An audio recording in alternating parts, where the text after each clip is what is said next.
Drive Start, o melhor conteúdo automotivo para turbinar o seu dia.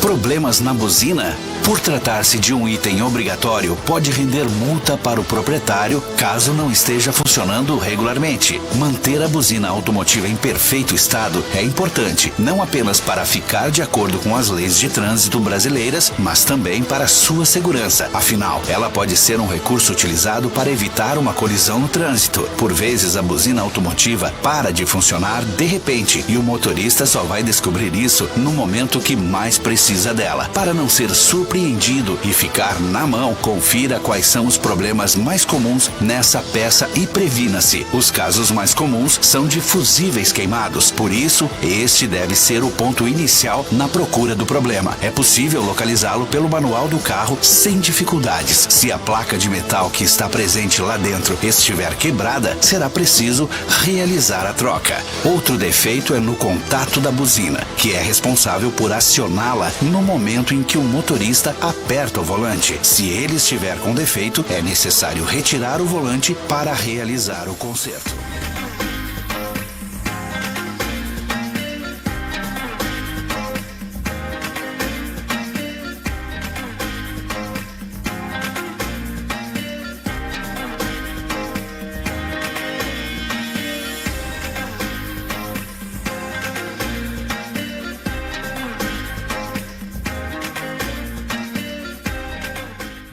Muito boa noite, ótima noite a você, ouvinte da Rádio 3VL.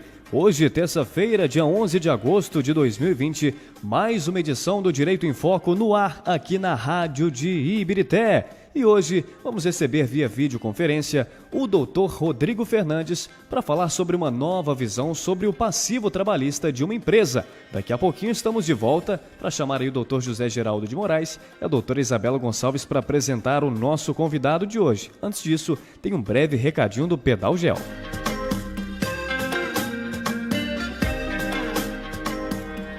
Em tempos tão difíceis em razão da pandemia, é preciso o máximo cuidado e proteção com a saúde. A solução ideal para a prevenção contra o coronavírus está na ponta dos seus pés e na palma da sua mão. Evite a contaminação com o Pedal Gel. Pedal Gel é um produto inovador, fácil de usar e impede a propagação de vírus e bactérias. Basta acionar o pedal que o gel é aplicado diretamente nas mãos sem a necessidade de tocar em nada após a higienização. Seja para clínicas, igrejas, comércio, indústria ou qualquer tipo de estabelecimento, Pedal Gel é a solução que todos precisam para evitar o contágio pelo coronavírus e outros tipos de ameaças do ambiente.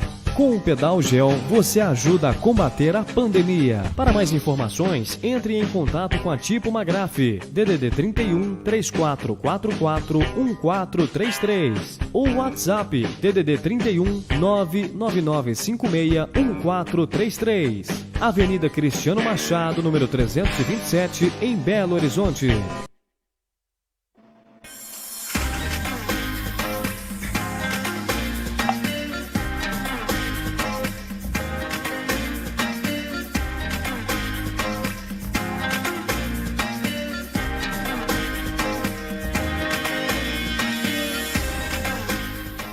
Muito bem, agora são 6 horas e 11 minutos, já estamos ao vivo pelo nosso Facebook 3VL, no YouTube canal 3VL e também pelo site radio3vl.com e pela frequência 87.5 FM aqui na região de Ibirité. Mais uma vez para você que acabou de ligar o seu radinho, já estamos ao vivo com o programa Direito em Foco. Hoje estamos recebendo via videoconferência o Dr. Rodrigo Fernandes para falar sobre uma nova visão sobre o passivo trabalhista de uma empresa. E para apresentar o nosso convidado de hoje, boa noite, Isabela Gonçalves. Ótima noite, Dr. José Geraldo de Moraes.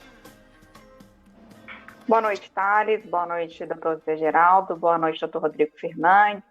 Boa noite a todos os internautas, aos ouvintes, a todos vocês que estão aqui conosco, né, nos prestigiando e participando.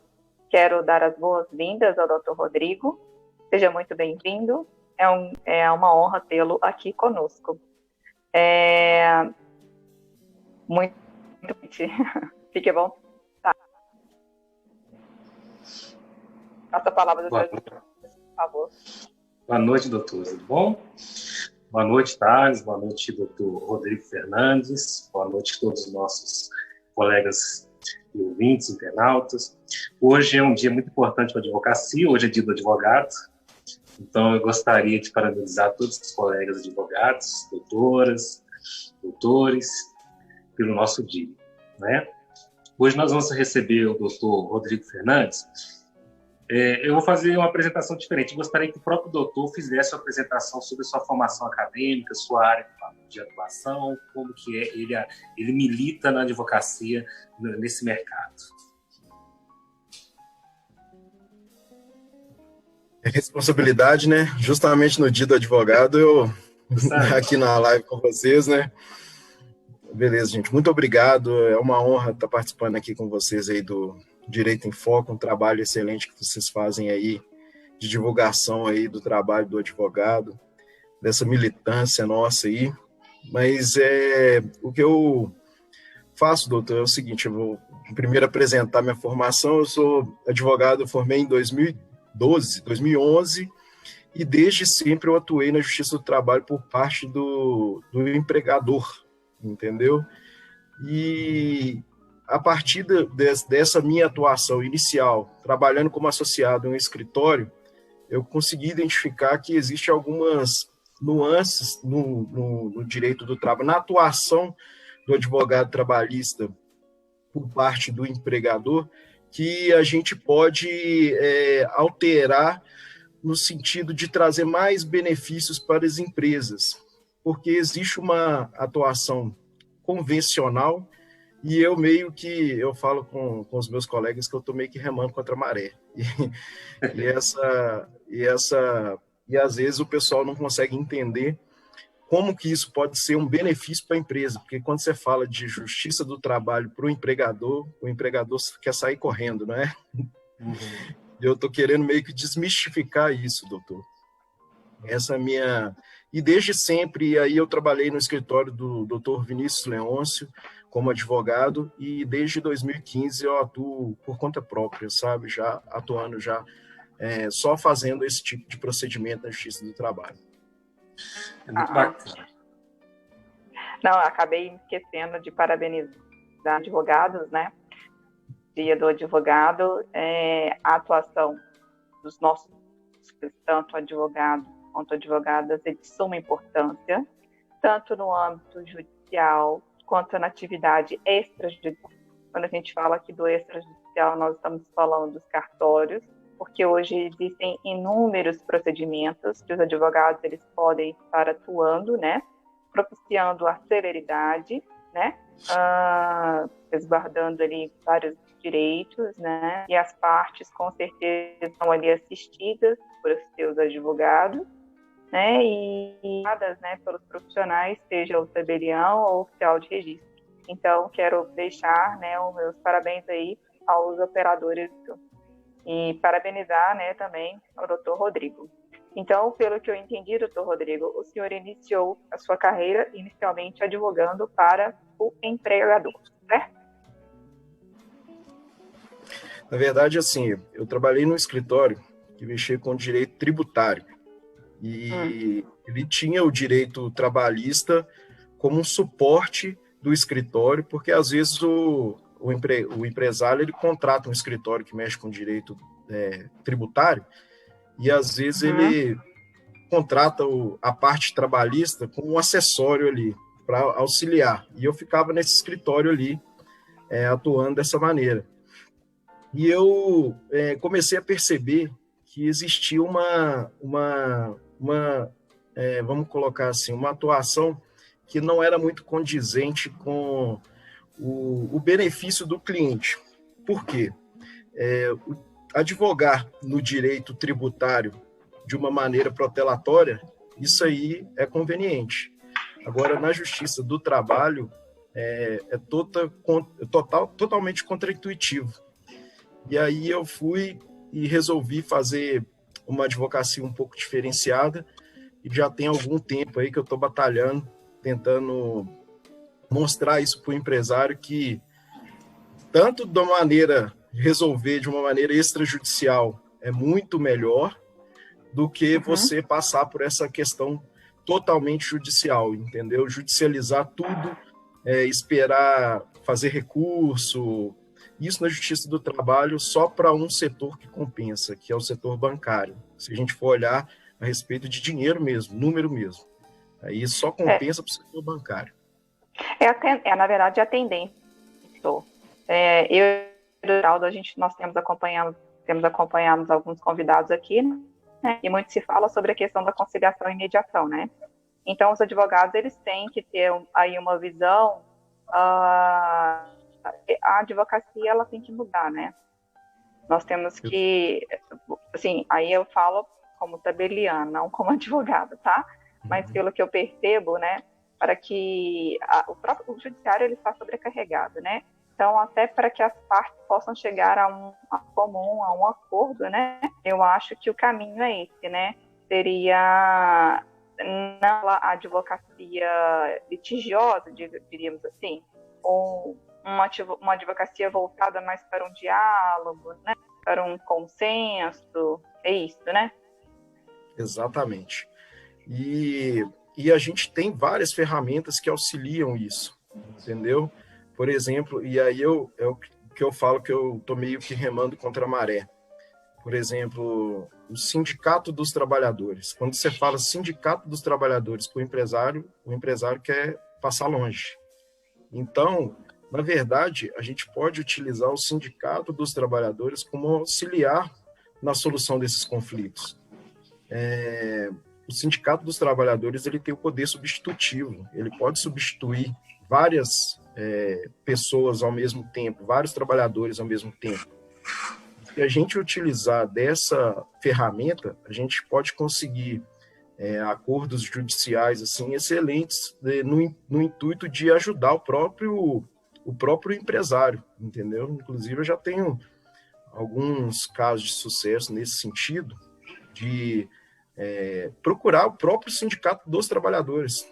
E quando você fala isso com o empresário, ele fala, você está ficando doido? Esses caras eles querem fazer baderna, Não, mas se você procurar os advogados do sindicato, eles são advogados igual a gente. Então, eles têm, às vezes, um interesse comum de solucionar o problema também.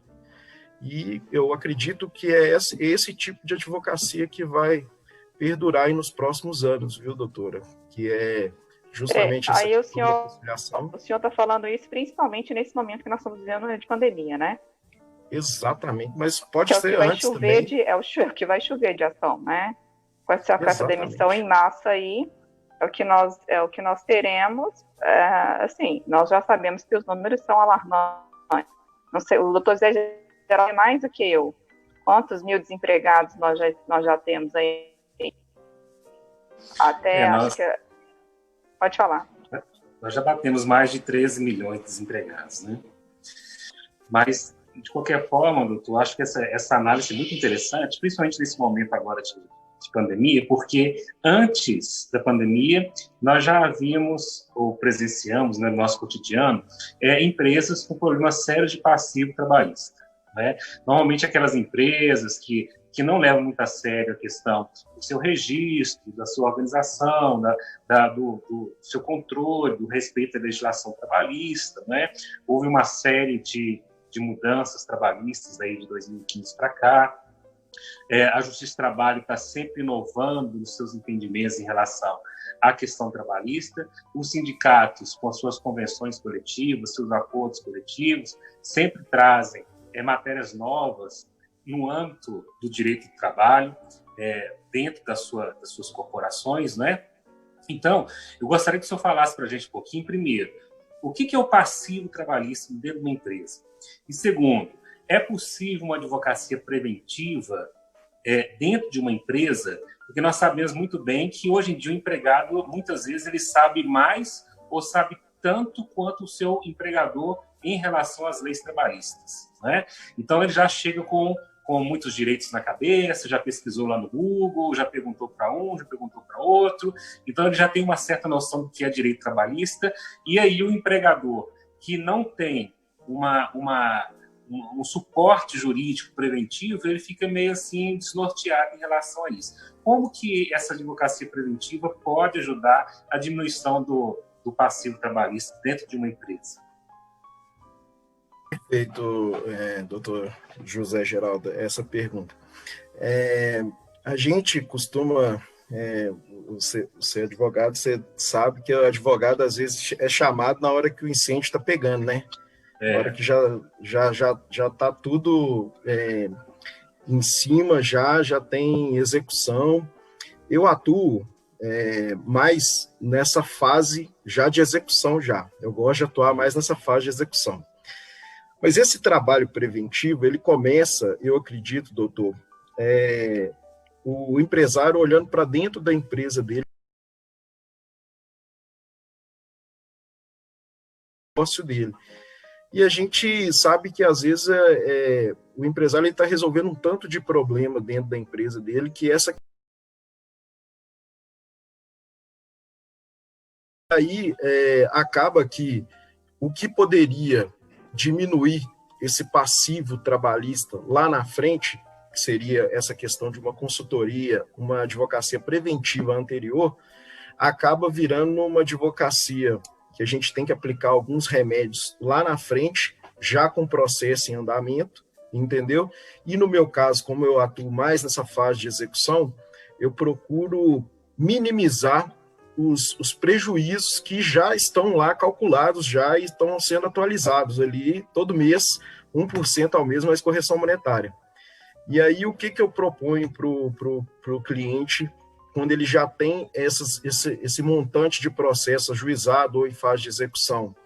Eu proponho o cliente fazer um mapa macro desse passivo. Ele vai olhar para o processo, por quantos processos ele tem.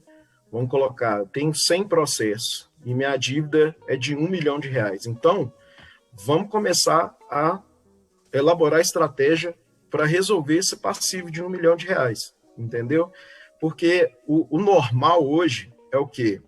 Você contratar um grande escritório, essas grandes empresas contratam um grande escritório e ficam ali administrando aquele R$1 milhão. Só que se você pôr na ponta do lápis, ali é 1% ao mês mais correção monetária. E se a gente pegar nos últimos anos esse valor, que agora recentemente ficou definido que vai ser o IPCA, na verdade voltou a briga agora, depois de uma decisão acho que do Gilmar Mendes mesmo, voltou a briga, mas já estava definido que seria o IPCA. Numa canetada dessa aí, a gente estava tendo uma diferença aí de 40% num passivo trabalhista desse. Então, essa conta, o empresário ele não enxerga, porque ele tem lá R$1 milhão no passivo, só que dentro daquele R$1 milhão dele, tem processo de 5 mil, tem processo de 10 mil, e ali ele vai resolvendo toda hora que aparece de acordo com a demanda. Mas na hora que aparece um processo de 200 mil, aí ele assusta. Então, o que eu faço? Qual que é a minha atuação? Eu pego, mostro para ele, ó, o seu passivo é esse. A partir daí, vamos resolver isso da seguinte maneira. A gente vai equacionar a dívida, ou a gente vai disponibilizar bens, ou a gente vai tentar resolver daquela maneira. Mas o ideal, doutor, é justamente fazer essa advocacia preventiva que o doutor mencionou. A empresa olhar para dentro, ver os seus processos, fazer uma gestão realmente daquilo que cada função, daquilo que cada empregado tem como obrigação e como dever ali na hora que é contratado, entendeu? E assim minimizar essa parte posterior, que é a parte que eu já estou atuando, entendeu? Que é uma parte que já existem as ações ajuizadas. Mas o ideal, o melhor dos cenários é justamente fazer essa advocacia preventiva para você evitar o passivo. E no caso, eu tento eliminar esse passivo de uma maneira alternativa, com estratégia, entendeu? Não fazendo do jeito atual, porque o jeito atual é justamente você ficar administrando aquele passivo. E como eu falei, para administrar passivo só compensa para banco. Por quê? Banco empresta dinheiro a juros altos. E qualquer outro setor não empresta dinheiro. você vai ter ali todo mês, um mês mais correção monetária.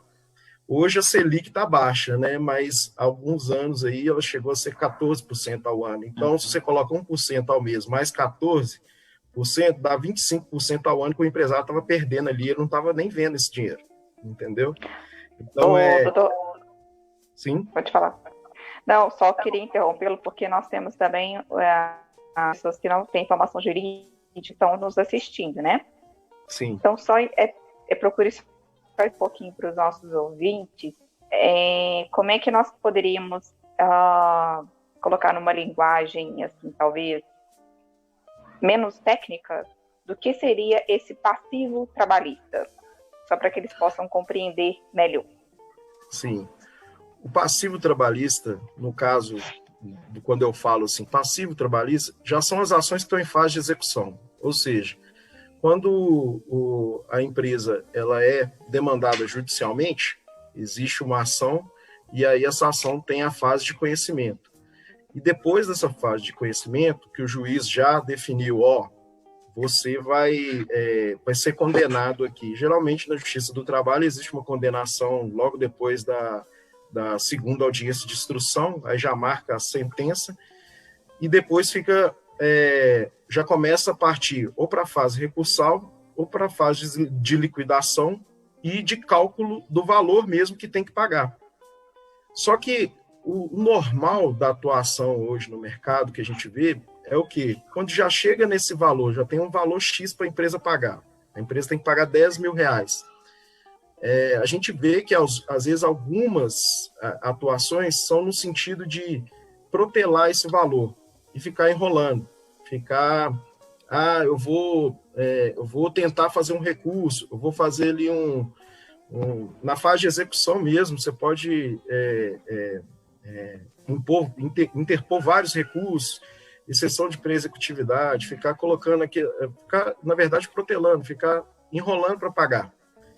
E isso, o que eu quero mostrar para o empresário é que não compensa, entendeu? Aliás, se já existem empresas que fazem, quando uma ação chega, ela já faz o cálculo do risco daquela ação.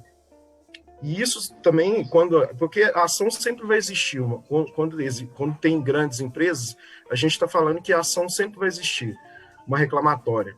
Então, a empresa já faz um risco do valor daquela ação, que aquela ação pode chegar de acordo com a inicial. Então, o ideal seria, no melhor dos mundos, na primeira audiência você já resolver aquela ação. Só que, aí por isso que eu falo que eu estou remando contra a maré. Os escritórios de advocacia, eles recebem os honorários por mês, entendeu? E, às vezes, para ele não é interessante ele matar aquela audiência, aquela ação na primeira audiência. E aí, às vezes também é a estratégia da empresa, a opção da empresa, a empresa vira e fala, não, eu quero recorrer, eu quero fazer, só que isso é que eu estou meio que lutando contra, sabe? Eu acho que a advocacia ela tem que, primeiro, voltar para essa questão conciliatória que a doutora falou no início, entendeu? A gente não pode enxergar o adversário ali na hora da audiência ali como inimigo, a gente tem que entender que existem ali situações que a gente pode resolver de uma melhor maneira e, na minha humilde concepção, seria do jeito mais rápido possível, entendeu? Não deixando isso, vamos colocar assim, para uma decisão judicial na mão do juiz para o juiz resolver, entendeu? Eu acredito que se você deixar na mão do juiz para o juiz resolver, às vezes você pode ter uma boa concepção ali, um bom resultado, mas às vezes não. E aí você vai ficar recorrendo, vai ficar aumentando esse tempo de duração do processo que não compensa para nenhum setor, a não ser o bancário. Doutor, vou ter que interrompê-lo só um minutinho, que só quero saber como é que está com o nosso tempo. Como é que está aí, Thales, nosso tempo? Isabela, doutor José Geraldo, já estamos aí com 6 horas e 32 minutos, já podemos ir para um breve bloco comercial e daqui a pouco a gente está de volta. Aproveitando só a oportunidade aqui, Mandar um abraço aqui pro Dilson Werneck, pro Eudes e pro Thiago Guimarães, que tá mandando mensagens aqui no YouTube. Eles estão mandando mensagens, o Dilson falou, Dr. Rodrigo é top. E para vocês que estão nos acompanhando aí, vocês podem mandar as mensagens ou perguntas através do nosso WhatsApp DDD 31 99488 7601. Daqui a pouco a gente está de volta com mais uma edição do Direito em Foco. Lembrando que hoje estamos recebendo o Dr. Rodrigo Fernandes para falar sobre uma nova visão sobre o passivo trabalhista de uma empresa. Não saiam daí, daqui a pouco a gente está de volta.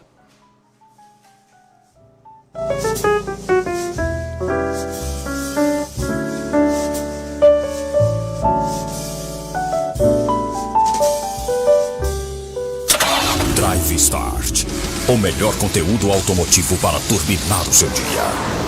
Problemas na buzina? Por tratar-se de um item obrigatório, pode render multa para o proprietário caso não esteja funcionando regularmente. Manter a buzina automotiva em perfeito estado é importante, não apenas para ficar de acordo com as leis de trânsito brasileiras, mas também para sua segurança. Afinal, ela pode ser um recurso utilizado para evitar uma colisão no trânsito. Por vezes, a buzina automotiva para de funcionar de repente e o motorista só vai descobrir isso no momento que mais precisa dela. Para não ser surpreendido e ficar na mão, confira quais são os problemas mais comuns nessa peça e previna-se. Os casos mais comuns são de fusíveis queimados, por isso, este deve ser o ponto inicial na procura do problema. É possível localizá-lo pelo manual do carro sem dificuldades. Se a placa de metal que está presente lá dentro estiver quebrada, será preciso realizar a troca. Outro defeito é no contato da buzina, que é responsável por acioná-la no momento em que o motorista aperta o volante. Se ele estiver com defeito, é necessário retirar o volante para realizar o conserto.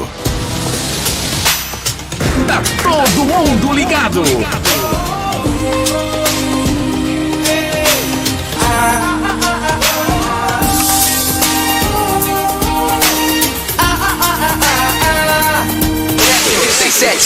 .5 FM Rádio 3VL. Quando o período de seca passa, não é preciso economizar água, certo? É errado. O consumo exagerado de água faz com que esse recurso fique comprometido. Uma torneira aberta aqui, um banho demorado ali.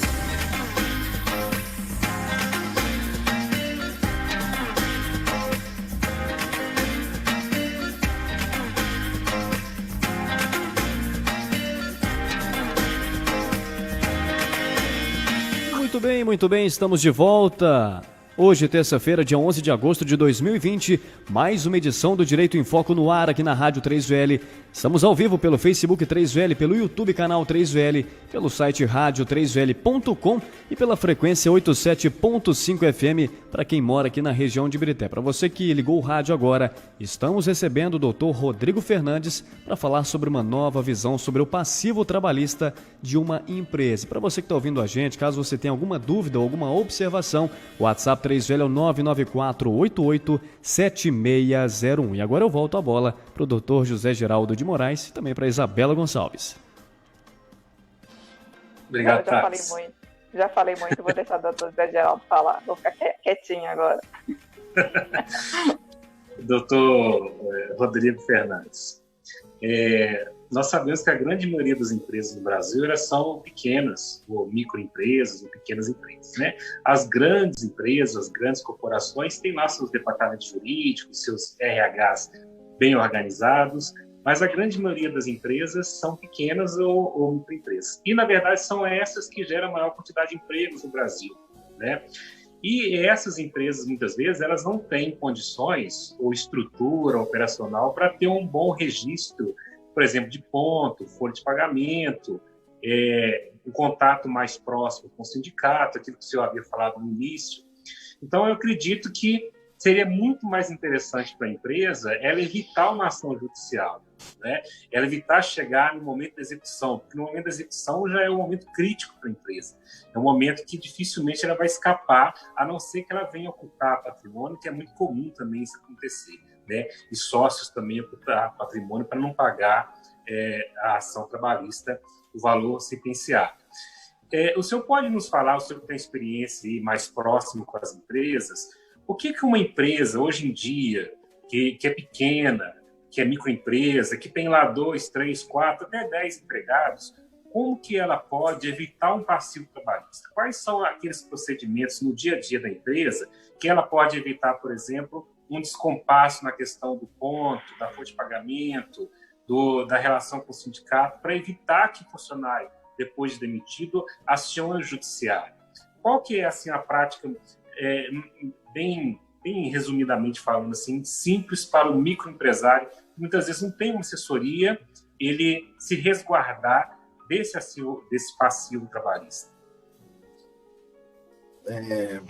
Doutor José Geraldo, eu tinha um amigo meu na época de faculdade que ele falava assim, Rodrigo, se a empresário ele tem um bom contador, ele não vai precisar de advogado. Então, geralmente essas empresas elas não têm a condição ali de ter um advogado realmente para fazer essa consultoria, esse início, mas o que resolveria, sim, esse problema inicialmente seria ter um bom contador, porque aí esse bom contador ele poderia fazer ali um processo de gestão inicial ali da empresa ali, e esse bom contador tendo uma noção ali do pessoal ali, departamento pessoal da empresa, ele poderia, sim, elaborar alguns bons contratos, entendeu? Ou, na verdade, contratar um advogado para fazer os contratos inicialmente. E, na verdade, agora a gente está passando aí por uma fase muito complicada, a questão da pandemia, que está havendo bastante demissões e tal. Essa parte também da demissão, na hora que vai acontecer a demissão, eu acho que deveria ter uma assessoria um pouco melhor para evitar justamente prejuízos para o empresário. Você citou bem aí que, às vezes, o empresário ele tem uma gestão de patrimonial um pouco confusa ali, acontece a confusão do que é pessoal, do que é da empresa e tal, e isso na Justiça do Trabalho não tem muita diferenciação, pois a desconsideração da personalidade jurídica para atacar o patrimônio do sócio ela é muito rápida, e às vezes o sócio nem sabe que isso pode acontecer, entendeu? Ele acha que ele está fazendo ali, que ele tem o CNPJ ali, mas hoje está um pouquinho mais difícil depois da reforma, mas assim, é um processo que dura mais ou menos uns 3 meses, esse processo de desconsideração da personalidade jurídica. E isso no mundo jurídico, 3 meses não é nada, né? Então, assim, é uma questão de ter essa orientação, igual o senhor falou anteriormente. Eu acredito que se você tiver uma contabilidade, se ele tiver uma boa contabilidade, ele pode resolver vários problemas. Mas o ideal mesmo seria fazer essa consultoria com um advogado para, primeiro, elaborar um bom contrato de trabalho. E agora, nessa época de pandemia, que vão haver muitas demissões, já estão acontecendo várias demissões, quando for feito esse tipo de demissão, a gente agora, depois da reforma também, que foi criado o Instituto do Acordo, que esse acordo pode ser feito entre as partes, o acordo extrajudicial. Mas eu oriento a todos os meus clientes a não fazer o extrajudicial, a fazer judicial. Isso, inclusive, com auxílio do sindicato, com auxílio do outro advogado, se for o caso. Doutor, aí eu vou ter que interrompê-lo. Mas por que essa objeção quanto ao acordo extrajudicial? Porque o acordo extrajudicial ele não elimina a possibilidade de o ajuizamento de uma ação posterior, entendeu? Você pode fazer o extrajudicial, mas só que se o empregado ele quiser questionar aquele acordo futuramente em algum outro aspecto que não foi delimitado ali naquele acordo, porque os juízes hoje em dia estão com muito receio de homologar algum acordo, por exemplo, homologar algum acordo que não seja só pelo objeto do pedido ali na hora do extrajudicial, entendeu? Ele tem que homologar só aquilo que está sendo negociado ali naquele acordo, ali naquele momento. Eu acredito que, às vezes, um acordo, você elaborando um acordo e resolvendo ele, homologando ele judicialmente, isso diminui o risco de futuramente vir uma ação trabalhista ali, questionando aquele valor ali, questionando aquele acordo ali, entendeu? E o empresário correndo risco duas vezes, porque o que acontecia antigamente era o quê? O empregado era mandado embora, fazia a demissão, tudo certinho lá no sindicato, e virava a esquina, contratava um advogado e entrava com uma ação judicial. E o empregador, ele acreditava que ele tinha feito tudo certinho, porque ele fez no sindicato, que ele fez tudo bonitinho, e mesmo assim, às vezes, ele perdia uma ação judicial, porque às vezes a ação judicial não é só o fato de entrar com a ação, ele vai ter que contratar um advogado, ele vai ter essa despesa que não estava no caixa dele ali naquele momento.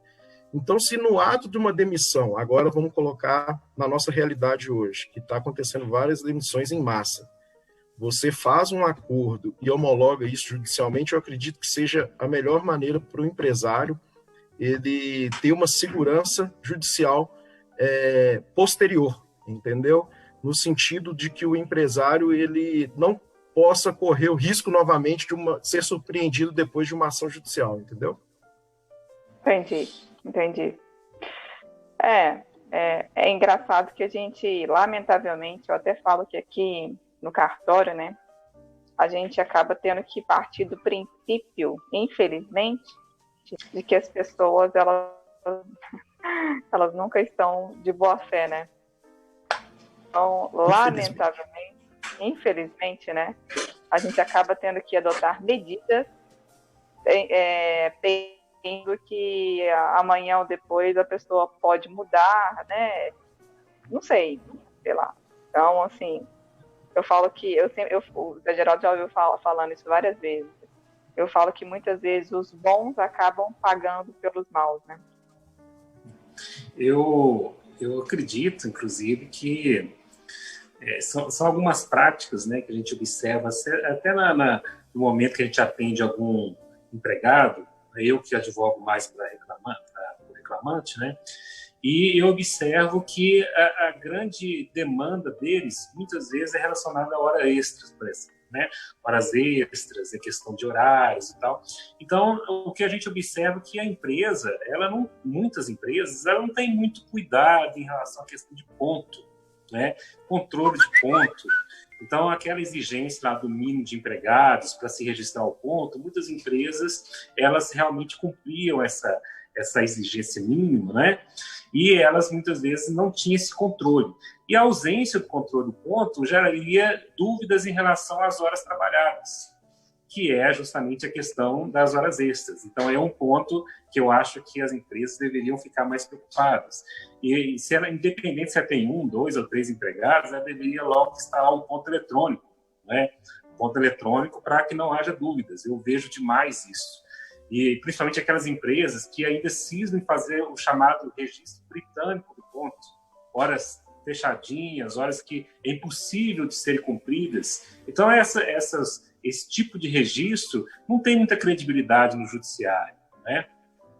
Outra questão que eu acho também que muitas vezes as empresas pecam muito é em relação à questão da folha de pagamento, porque falta as empresas investirem em um programa, um software, por exemplo, eficiente, potente, né? Para gerar folha de pagamento, inclusive isso atrelado ao ponto, para evitar erros humanos mesmo na confecção dessa folha, que vai gerar questionamentos no futuro. Muitas vezes o empregado ele deixa de questionar no curso do seu contrato de trabalho, até por medo de ser demitido, alguma coisa desse tipo, ou sofrer represálias, mas ele está guardando as provas. Ele está guardando, e aí no final do seu contrato de trabalho ele vai utilizar tudo aquilo que ele guardou e vai buscar os seus direitos, né? Aquilo que havia falado anteriormente. Ele conhece bastante de seus direitos, né? Então, isso é uma questão assim que eu acho que é fundamental. Outra questão que eu acho também que é muito interessante é a questão do arquivamento, né? O capricho no arquivamento dos documentos. A gente vê empresas que não conseguem arquivar documentos, empresas que entregam olerites, entregam recibo de férias, aviso prévio, IPI e outros tipos de documentos e equipamentos e não registra o recebimento disso, não dá o recibo disso. né? E aí não existe um arquivo. E aí, na hora que ela vai, por exemplo, fazer uma defesa numa ação trabalhista, ela não tem onde buscar subsídios para sua defesa, né? Então, eu acho que isso é uma coisa assim que as empresas deveriam buscar ficarem mais atentas. Outra questão que eu acho interessante também que as empresas deveriam ter é uma forma de auditoria interna. Deveria auditar mesmo, escolher lá pessoas da sua confiança dentro do grupo de empregados ali e vai fazer auditoria no ponto. Está todo mundo fazendo o ponto direitinho, está todo mundo arquivando direitinho e a fonte de pagamento, tudo bem? Né? Então, na conversa que a gente tem com os reclamantes, a gente observa que são falhas pequenas das empresas que os empregados não deixam passar porque hoje em dia estão muito bem orientados, muitas vezes, né? E aí ele vai guardando aqui, vai guardando. Um erro, assim, primário que eu vejo, e até hoje existe, é o tal de contratar sem registrar, né? Sem assinar carteira.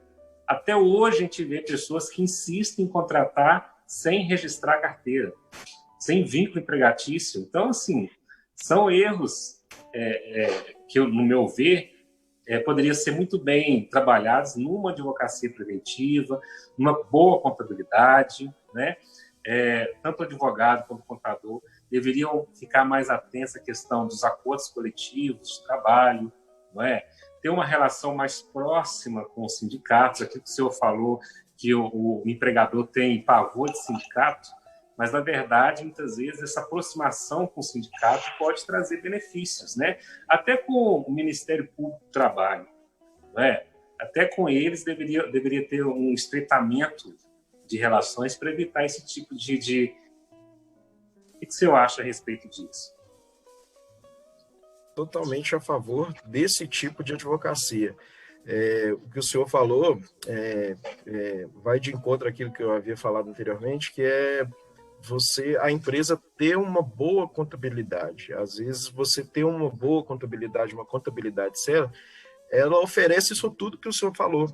Ela oferece um sistema de gestão, um sistema, ela incentiva o empregador a mudar o tipo de gestão do negócio dele.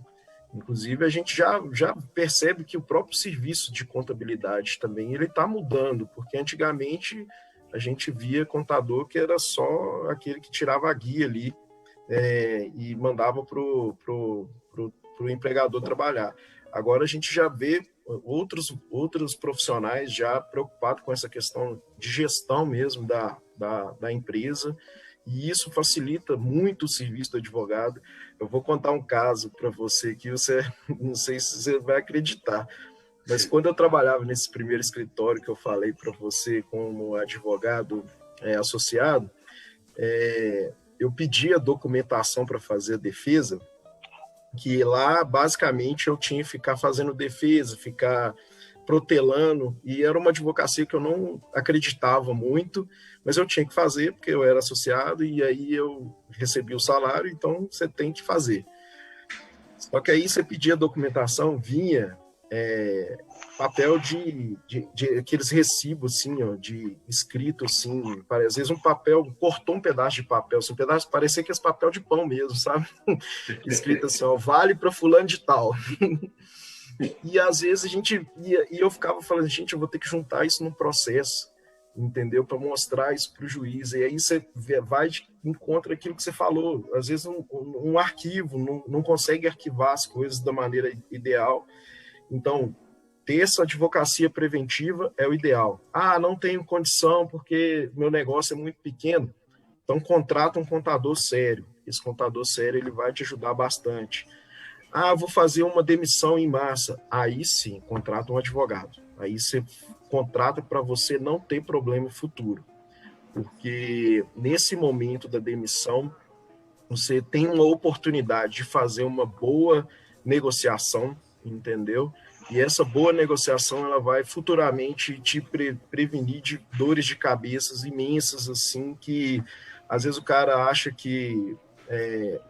Tem uma coisa que o pessoal não se atenta, que na justiça do trabalho, que é o que eu falo com todos os meus clientes, é considerado fraude e execução a data do ajuizamento. Então, porque é comum, às vezes, a gente ver relatos de empresa que está começando a quebrar. E ela está começando a quebrar, ela já mandou algumas pessoas embora. Essas pessoas já entraram com ação judicial e essas ações estão em fase de conhecimento ainda. E naquele momento ali, o empresário começa a desfazer do patrimônio, começa a vender patrimônio. O que acontece?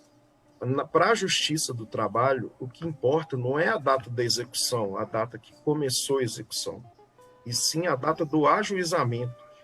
Então, todas as transações que foram feitas antes ou depois do ajuizamento de alguma ação, ela é considerada fraude. Então, aí, às vezes, a pessoa vendeu um carro ali, vendeu um imóvel naquele momento, a ação ela pode voltar, aquela ação, aquele negócio, aquela negociação, ela pode ser desfeita, justamente se for comprovado que foi feito depois do ajuizamento da ação. Então, isso são coisas que, às vezes, o empregador não sabe, e, às vezes, o empresário, vou começar a vender aqui meus bens, aqui, vou começar a esconder alguma coisa ali. Não adianta. Na Justiça do Trabalho, não adianta. E isso é fraude, execução, e isso vai ser desfeito. Isso o empresário tem que prestar atenção, entendeu? Pessoal. E, às vezes... Desculpa, doutor Rodrigo, novamente vou ter que interrompê-lo, porque o Thales tem um recadinho lá pra gente. Rapidinho aqui, só interagindo com o pessoal que está participando aqui no nosso canal no YouTube, já são até 6 horas e 54 minutos. O professor Renato Horta está parabenizando o doutor Rodrigo. Ana Paula Romano, parabéns a todos pelas informações preciosas. O Eudes está falando parabéns aos 3, doutor José Geraldo, doutora Isabela e doutor Rodrigo. A Juliana de Araújo mandou um monte de palminhas aqui no YouTube. O Fernando Prats, parabéns, doutor Rodrigo. E o professor Renato Horta fez uma pergunta. A ausência de registro pode ser uma estratégia empresarial de reduzir custo? Essa ausência de registro, no caso aí, que ele falou, que deve ser aquilo que o doutor José Geraldo falou antes, né? Ele até complementou que, em eventual demanda, poderá ser feito acordo reduzindo o custo original. Na falta, o pagamento será aquele deverido, nada mais. Pelo que eu entendi, seria aquele caso que o senhor falou, né? Que a pessoa contrata, não registra, e depois contrata. Isso é uma tática que, às vezes, a gente não aconselha a ser feito. Tem que registrar logo do início, entendeu? O empresário, às vezes, acha que ele vai conseguir burlar ali aqueles 3, 4, 5 meses que ele fica enrolando para assinar a carteira do empregado. E isso eu acredito que isso não tem fundamento, porque na Justiça do Trabalho existe um princípio, o doutor José Geraldo sabe, que é da primazia da realidade sobre os fatos. Então, ali, naquele momento, o que vai valer, basicamente, são provas testemunhais ali, e o juiz ele vai confrontar ali na hora da audiência ali, se realmente aquilo foi o que aconteceu. Se o empregado, na hora da audiência, lá, leva uma testemunha e fala, não, ele trabalhava lá desde janeiro, e a carteira dele foi assinada em julho, e o juiz e o empregador não consegue desmentir ali aquela informação, o juiz, inclusive, pode aplicar multa depois. São situações que realmente não compensam. Às vezes, empresas fazem, mas é uma coisa que a gente não aconselha. Tem que ser feito da melhor maneira possível, assinar a carteira no momento da contratação, fazer um bom contrato, né, doutor? E ali, para evitar justamente essas questões futuras, entendeu? Espero ter respondido do professor Renato. Sim, eu vejo que isso é uma economia boba, né? Uma economia que sai muito caro, porque, por coincidência, hoje eu tive uma audiência virtual que era justamente o reconhecimento do vínculo. Então, a funcionária trabalhou 2 anos, veja bem, 2 anos sem o registro da carteira. O empregador a dispensou ainda fez um acordo por escrito, veja bem, produziu provas, produziu provas do vínculo empregatício, fez um acordo, e na hora que apresentou a sua defesa, disse que fez o acordo, e um acordo extrajudicial muito estranho, disse, inclusive, que até comprou máquina de lavar para ela, e uma confusão ou seja, o vínculo está mais que caracterizado, né? E aí, quando é caracterizado o vínculo, aí vem todo a porretada, né? Que aí vai ter que assinar a carteira de forma retroativa, vai ter que recolher o INSS, lembrando que o não recolhimento do INSS é crime de sonegação, né? Inclusive pode ser até oficiado no Ministério Público por causa disso. A questão também tem que recolher todo o FGTS no período, não é? É uma série de questões. Dependendo da categoria, tem lá o salário mínimo da categoria, tem que equalizar o salário mínimo. Então, veja bem, é uma economia que realmente não faz o menor sentido. Né? Eu vou ter que interromper, porque eu vou falar agora na qualidade de empresária, tá? Então, assim, muito embora eu entenda tudo isso, né? Quando você contrata um colaborador, na verdade, os encargos, ele sai o dobro. Né? A pessoa, ela acha que é X, mas, na verdade, para o empregador, ela corresponde ao dobro. Tá? Então, eu entendo que, muitas vezes, as pessoas elas querem propiciar emprego, tá? Elas querem ajudar o outro, principalmente aquelas pequenas empresas, às vezes aquela que precisa de funcionar, ter uma pessoa para ajudar, ela não vai ter condições de arcar com os custos, com os encargos, mas não por má fé, não queira pagar os tributos, né, que são exigidos pela União, não por isso, mas a função do sistema pelo qual nós estamos inseridos. Então, talvez isso faça com que inviabilize a contratação, faz com que o empresário seja sobrecarregado e fique crucificado. Então, aqui eu falo na qualidade de empresária, tá? Só deixo registrado o meu posicionamento. Lamento muito, porque muitas vezes nós queremos oferecer melhores condições, melhores oportunidades, às vezes nós não conseguimos, porque nós temos imposições que nos vedam, tá? E que isso, quem acaba sendo prejudicado são os nossos colaboradores. Eu acho que nós poderíamos melhorar muito, tá? Poderíamos dar melhores condições, mas a carga tributária nos impede para que isso aconteça. Então, isso é mais um desabafo, assim, como empresária, porque, seja tabeliã, eu sou empresária e eu recolho todos, né, os tributos, né, pago toda a contabilidade, tem tudo isso.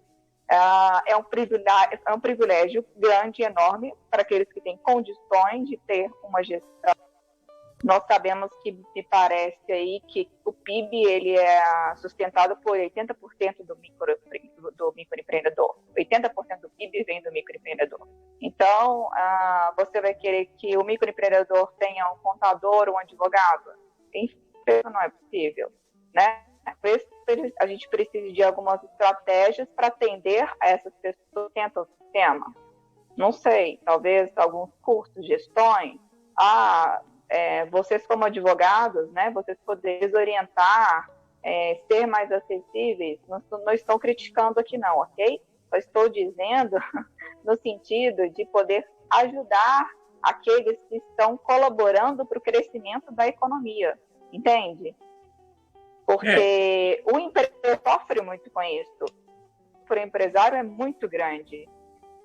O risco, então, acaba tendo uma rivalidade muito grande entre empresário e colaborador. E não, na verdade, os dois devem caminhar juntos, porque eu não consigo caminhar o colaborador e o colaborador vice-versa. É um time, é uma equipe. Então, nós precisamos de estratégias para que nós todos possamos caminhar bem, para que os colaboradores ganhem bem, para que todos sejam beneficiados. E como nós podemos fazer isso? Entende? Então, assim, é mais um desabafo da minha parte, porque eu acho que o emprego fica, sim, muito sobrecarregado, os encargos são altíssimos, nós deveríamos repensar, sabe, uma outra forma para que a sociedade seja beneficiada e nós possamos propiciar uma condição melhor, uma condição digna para todos os empregados, todos os colaboradores. Deixa só aí meu desabafo. Não, na verdade, o sistema é muito perverso, né? O sistema é muito perverso e, assim, tudo vai a cabo da questão tributária. Então, nós precisamos realmente de uma reforma tributária urgente para que o empresário não seja tão onerado assim, para que ele possa gerar emprego. O que impede o empregador de gerar emprego é a altíssima carga tributária, são os encargos trabalhistas que são altíssimos, né? É impossível contratar no Brasil e não gastar muito, não é?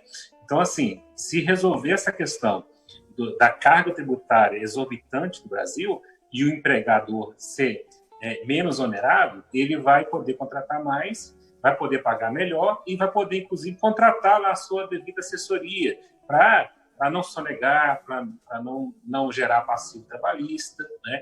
Então, assim, é uma discussão muito ampla, uma discussão muito complexa, e eu acredito que essa discussão que está tendo agora no Congresso em relação à carga tributária, à reforma tributária, não vai chegar em nada. Porque quem deveria realmente ser tributado nunca vai ser tributado, né?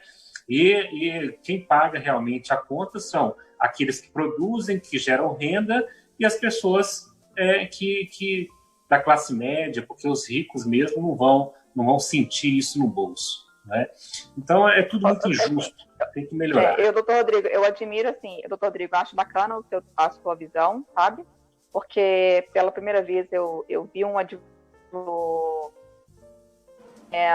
com olhar para um olhar sensível ao colaborador. Achei super interessante a sua visão. E o senhor teve coragem de falar: olha, eu não concordo com a postergação do recurso. Entre linhas foi isso, né? Eu não concordo. Resumindo, eu não concordo. Primeiro que eu acho que é perda de dinheiro. Tempo, né? Dinheiro de tempo e de dinheiro. Porque é só fazer conta. É 1% ao mês mais correção monetária. Então, você olha aí, qual hoje no Brasil, com a Selic a 2,5%, qual a aplicação financeira que rende 12% mais correção monetária no Brasil hoje? Nenhuma. Você põe o dinheiro ali e deixa ali rendendo. Primeiro, eu já acho que é perda de tempo. E no segundo momento, eu acredito que você olhando o seu passivo de uma maneira macro, você consegue enxergar oportunidades de negócio mesmo para a empresa, entendeu? Às vezes a empresa está querendo fazer a aquisição de algum bem, às vezes a empresa está querendo vender algum bem, às vezes tem ali uma oportunidade de negócio mesmo. Mas só complementando o que a doutora falou com relação à relação de emprego, a gente tem que parar de achar no Brasil que a relação de emprego ela é formada só por empregador e empregado. Porque o que acontece no Brasil é o quê? Eles colocam do lado o empregador e do lado o empregado e fica um brigando com o outro. Só que, na verdade, são três. Só que, na verdade, são três na relação. É o empregado, o empregador e o governo aqui em cima. Exatamente. E aí, quando você vai ver uma reforma tributária, uma reforma trabalhista igual ela aconteceu, o que ele mexe? Ele mexe aqui, no trabalhador. Entendeu? Aí vai fazer uma outra política, vai mexer aqui no empregador. E o governo aqui? Cadê o governo? Onde é que ele vai mexer aqui? É ali que a gente tem que, às vezes, olhar, entendeu? E é o que você falou, o negócio, o empresário, ele só vai existir por conta do empregado, o negócio... O empreendimento, ele só vai existir porque tem ali o empresário que está correndo o risco ali, ele está colocando ali a energia dele ali, mas tem um empregado que está colocando sua força de trabalho ali também. Sim. Então, o que acontece? É mais uma questão de cooperação aqui embaixo, de entendimento aqui embaixo e de luta com o pessoal lá de cima. Falar, gente, e aí? Como é que você vai... sua explanação, doutor. Pessoal... eu gostaria que o senhor falasse mais, mas infelizmente o Thales acabou de me informar que o nosso tempo está esgotado. Atrapalhei, né? Eu adorei. Na verdade, eu não posso participar dessa. Vocês não me convidem, gente, por favor. Porque senão eu vou ficar muito revoltada. Eu não posso participar. Eu que agradeço, pessoal. Foi muito bom. Pessoal, antes até de terminarmos aqui, a gente pede desculpa caso não tenhamos mandado todos os abraços, lido todos os recados, participação muito legal em todas as nossas plataformas. Só entrando dentro do que a Isabela falou, né? A Cristina Machado está participando pelo YouTube e falou: é muito difícil ser empregador hoje, mesmo fazendo tudo certinho, assinando a carteira do funcionário, etc., corremos o risco de sermos levados na justiça. Tudo bem, Cristina. Eu gostaria de agradecer ao Dr. Rodrigo por essa brilhante explanação e já fica o convite para os próximos programas. Vamos pensar um tema bem bacana para discutir aqui. Olha, agradeço a participação, tá, doutor Rodrigo? E quero deixar claro que eu não tenho nada contra meus colaboradores, pelo contrário, eu adoro a minha equipe, viu, gente? Estou vendo que tem um colaborador meu me assistindo. Cássio, por favor, não vai me acionar na justiça, não contrata o doutor Rodrigo Fernandes, vamos fazer um acordo.